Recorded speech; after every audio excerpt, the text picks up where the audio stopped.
Hello and welcome to another Mr. Betabyte tidbit, and in this video we're going to be looking at video head alignment. The video head alignment is done with an eccentricity gauge, which is part of the Sony alignment kit. In the kit you get all sorts of different tapes, alignment tapes. You also get back tension, forward tension, with different gauges depending on the machines they're going to be used for, forward tension, and yeah, there's also quite a lot of other bits and pieces. Let's pull this down. Alignment jigs, the feeder gauges, other bits and pieces that I can't even remember what they're for. But I will be doing a video on a SL-5000, which is actually a full restoration. It's a complete basket case of a machine. So I'll be using this case pretty much quite a lot of the parts of that during that resurrection. And yeah, restoration really, more than a resurrection. So yeah, let's crack on and have a look at the head alignment. So this is how I've got the gauge in position.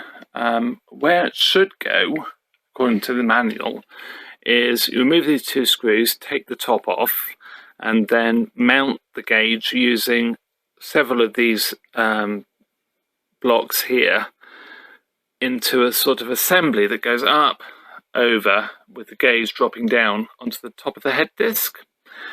Now I don't have those blocks, so what I've had to do, and it's a bit of a bodge I suppose, is that this assembly here, this has a thread already in it, but what I've used is a self-tapping screw that goes straight through that, wrecking the thread of course, but it makes a good tight connection with the deck, and I've managed to get a really good eccentricity reading. So that's well within tolerance, and I'm really happy with that.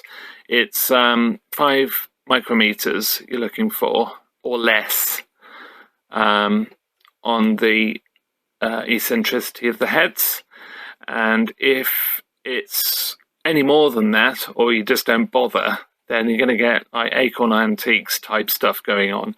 So the image will shake and it will vibrate. Like I say, a bit of a bodge, but I'm happy that I've got that set correctly, and it's fine. To be honest, I mean, it's only really needed on the older decks.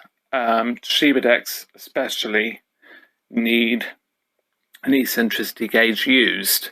So the V5470, the V8600, 8700, 9600, and a V31 and a V33 all need an eccentricity gauge to set the heads, which is a bit of a pain to be honest, but again, they use different blocks to mount those, which I don't think I have, unfortunately. But yeah, I just thought I'd share that, and it's just something I wanted to remember going forward, and sort of archive in the Mr. Betabyte set of videos.